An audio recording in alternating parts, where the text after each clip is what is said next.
মহালয়ার ভোর মানেই বাঙালির মনে বিশেষ আবেগ। বীরেন্দ্রকৃষ্ণ ভদ্রের কণ্ঠে চিরন্তন চণ্ডীপাঠ। এদিন যেন রেডিওর খোঁজে ব্যস্ত থাকেন সকলে, কিন্তু হাসপাতালে ভর্তি অসুস্থ রোগীদের পক্ষে সে সুযোগ মেলে না প্রায়ই। তবে এবার সেই ব্যতিক্রম ঘটল কোচবিহার জেলার মেখলিগঞ্জ মহকুমা হাসপাতালে।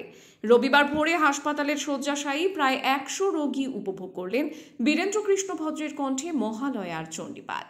হাসপাতালের সাউন্ড সিস্টেমে বাজানো হয় চণ্ডীপাঠ, যা পৌঁছে যায় হাসপাতালের অন্তর্বিভাগ, বহির্বিভাগ ও ইমার্জেন্সি ওয়ার্ড পর্যন্ত। এই অভিনব উদ্যোগে ভীষণ খুশি রোগী ও তাদের পরিবার।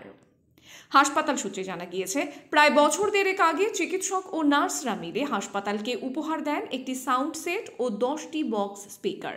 প্রতিদিন সকাল বিকালে নিয়ম করে সেখানে ভেসে আসে রবীন্দ্রসঙ্গীত, দেশাত্মবোধক গান এবং স্বাস্থ্য সচেতনতার বার্তা। সেই ধারাবাহিকতায় এবার মহালয়ার ভোরে সিদ্ধান্ত নেওয়া হয় চণ্ডীপাঠ শোনানোর। রবিবার ভোরে হাসপাতালের চারিদিকে প্রতিধ্বনিত হতে থাকে সেই চিরন্তন আবাহন, আসছে বছর আবার হবে। মনে করিয়ে দিল দেবীপক্ষের সূচনা হয়ে গেল মহালয়ার ভোরে।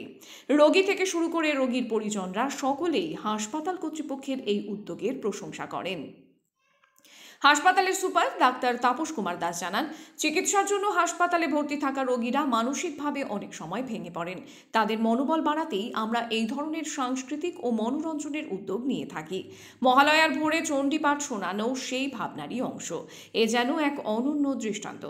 অসুস্থতার দমবন্ধ পরিবেশেও দেবীপক্ষের শুভ সূচনা অনুভব করলেন মেখলিগঞ্জ মহকুমা হাসপাতালের শতাধিক রোগী।